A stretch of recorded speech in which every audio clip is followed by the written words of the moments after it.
Well, right now, dozens of people now have the chance of being removed from the sex offender registry list here in Tennessee. It's due to a new law that will decriminalize HIV exposure. Aaron Rodgers on how it's already bringing relief to many. Well, I had a chance to speak with a woman who says she has been unfairly criminalized and thinks this new bill will help her get her life back. There's so much stuff I want to do, but I can't.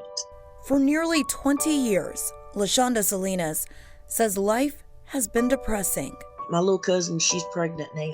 I can't be there for the birth. I can be there on camera. That's because Salinas is on the sex offender registry list in Tennessee. I can't be within 1,000 feet of a school, daycare, park, or anywhere. If I go grocery shopping and I'm in an aisle where there's a child, I have to go maybe 3 or 4 aisles over, and I have to wait there until that child leaves. But her offense had nothing to do with kids.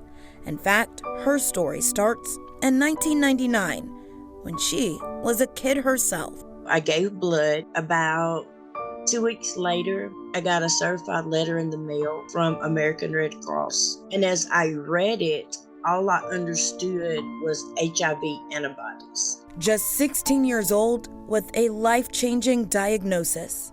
After 2 months of being on my meds, I went undetectable. Meaning she can't transmit the disease, and she's been that way for 23 years. But in the early 2000s, she started talking to a man. Before we even met, I'm HIV positive. Can you handle that? And he said, yes, I can. So we dated. Selena says he was abusive, and they eventually broke up.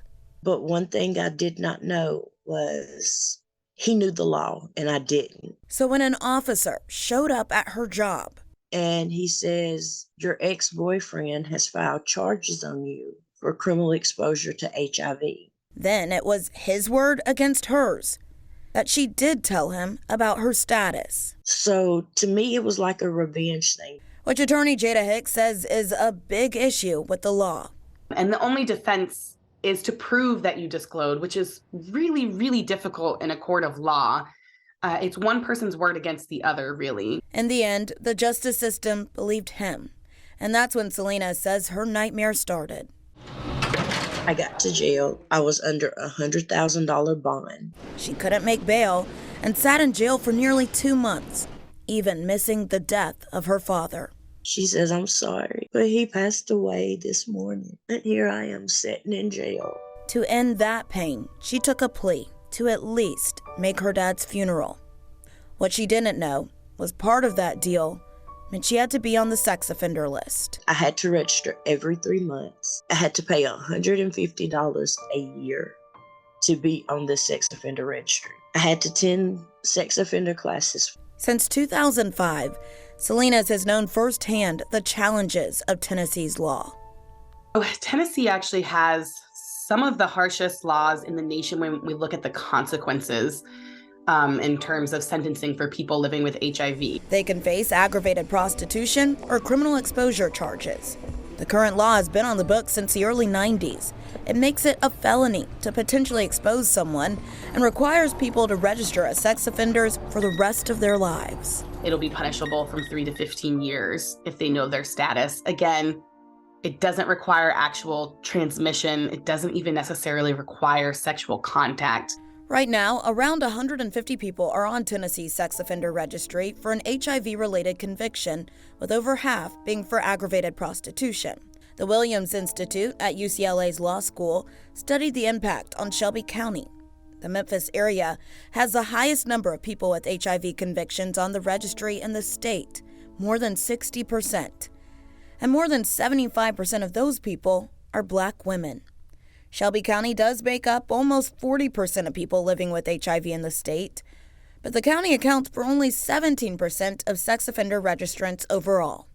These laws disproportionately affect women, Black people, and Black women in particular. I think it's something that people should be paying attention to because it has such a disproportionate impact on these already marginalized communities. Advocates for changing the law says it deters people and is hurting public health. Of course, they don't want to get tested because if you know your status, it opens the door for you to face prosecution. If we want to realistically end the HIV epidemic, we're going to have to step outside of this box of thinking that the carceral system is the way to do that. And in Selena's case, the laws can get messy, something she now has to protect herself from. Tell them, I'm HIV in a text message. I will screenshot that along with the phone number. Also, I make them take a video with me. State Representative G.A. Hardaway told me they've been working to change this for a while now. But sometimes emotions are involved. You will find that that law will be weaponized against another individual. So partner against partner. A representative introduced a bill last year, but it failed. Then in April, Governor Bill Lee signed a bill that amends the law and removes the sex offender registry requirement for people convicted of criminal exposure. When we talk about the HIV/AIDS and the list, the sex offender list, then we're talking about criminal justice reform. People will qualify for removal if they don't have any other sex offenses on their record. Advocates say the new law is a good first step. It is great that criminal exposure has come off, but we clearly see that aggravated prostitution has more convictions. So we want to make sure to follow up and get that removed from the list as well. Selena's is able to request her name be removed, a step she's already taken, and a thought that still brings her to tears. It was just like a weight was lifted off my shoulder because now there is a light at the end of the tunnel. The new law goes into effect on July 1st.